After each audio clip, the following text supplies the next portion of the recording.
ज्ञान की देवी माँ सरस्वती को अपनी एक गलती की वजह से ऐसा श्राप मिला जिसकी वजह से उन्हें धरती पर उतरना पड़ा। पौराणिक कथाओं के अनुसार एक बार माता सरस्वती ब्रह्मलोक में वीणा बजा रही, तभी माँ लक्ष्मी वहां आई। माँ लक्ष्मी को देखकर सरस्वती जी ने उनसे हालचाल पूछते हुए पूछा कि माँ लक्ष्मी, अब आप ब्रह्मलोक नहीं आती। तो अभिमान के साथ माता लक्ष्मी ने कहा कि अब समय नहीं रहता है मेरे पास, जन कल्याण के कार्यों में काफी व्यस्त रहती हूँ। आज थोड़ा समय मिला तो सोचा आपसे मिल लूं। मेरे बिना इस दुनिया का चल पाना असंभव है।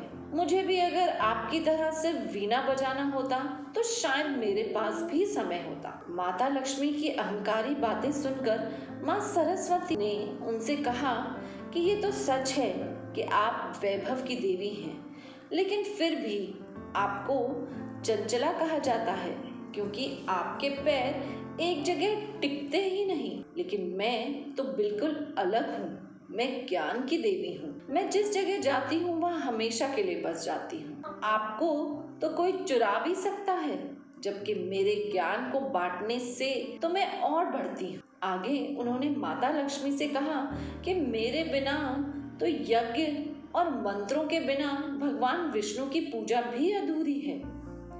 माता लक्ष्मी ने माता सरस्वती से कहा, हम दोनों में कौन बेहतर है इसका फैसला अब श्री हरि ही करेंगे। दोनों देवियां इस बात का फैसला जानने के लिए विष्णु लोक के लिए रवाना हो गई। वहां पर देवी गंगा पहले से ही मौजूद थी। श्री हरि को ध्यान में लीन देखते ही माता लक्ष्मी उनके पास जाकर बैठ जाती है, लेकिन कोई भी माँ सरस्वती को बैठने को नहीं कहता, जिससे वे नाराज हो जाती हैं और माता लक्ष्मी से कहती हैं कि आप खुद मुझे यहाँ लेकर आई हैं और आपने मुझसे बैठने के लिए नहीं कहा। क्या विष्णु लोक में ऐसे ही अतिथियों का आदर किया जाता है? इस पर माँ लक्ष्मी बोली कि मेरा निवास श्री हरि के हृदय में है और देवी गंगा को खुद प्रभु हरि ने अपने चरणों में जगह दिया है। उनके पास कोई जगह खाली नहीं है जहां आपको स्थान दिया जा सके। ये कहते हुए दोनों देवियां माता लक्ष्मी और गंगा जोर जोर से हंसने लगी। माँ सरस्वती को बहुत बुरा लगा। माना जाता है कि उन्होंने माँ लक्ष्मी को गुस्से में श्राप दिया कि आपको बहुत अभिमान है अपने वैभव का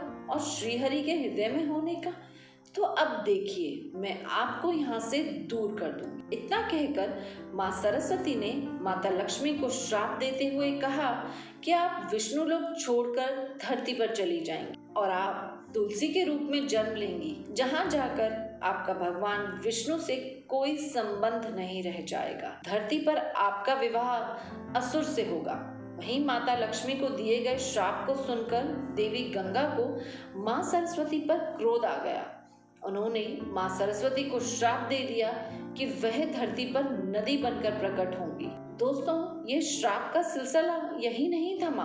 माता लक्ष्मी की तरफदारी में देवी गंगा ने माँ सरस्वती को श्राप दे दिया, लेकिन उनको ये भेदभाव बिल्कुल नहीं भाया। उन्होंने क्रोधित होकर देवी गंगा को भी श्राप दे दिया कि वह श्री हरि के चरणों से निकलकर धरती पर नदी बनकर निकलेगी और पापियों के संपर्क में आएंगी। अब दोस्तों, क्रोध की अग्नि में तपते हुए तीनों देवियों ने एक दूसरे को श्राप तो दे दिया, लेकिन जब उनका गुस्सा शांत हुआ तो तीनों को बहुत पछतावा हुआ। माना जाता है कि भगवान विष्णु ने तीनों देवियों से कहा कि श्राप का फल तो आपको भुगतना ही पड़ेगा, लेकिन कलयुग के 10,000 साल पूरे होने के बाद आप सभी देवियां पृथ्वी से अपने लोक में आकर वास्तविक रूप में मिल जाएंगी।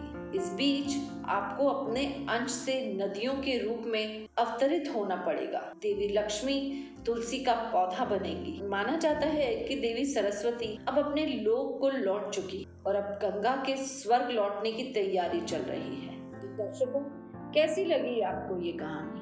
हमें ज़रूर बताइए और अगर हमारा वीडियो पसंद आया हो तो लाइक करें और हमारे चैनल को सब्सक्राइब करें। वीडियो के अंत तक बने रहने के लिए आपका धन्यवाद।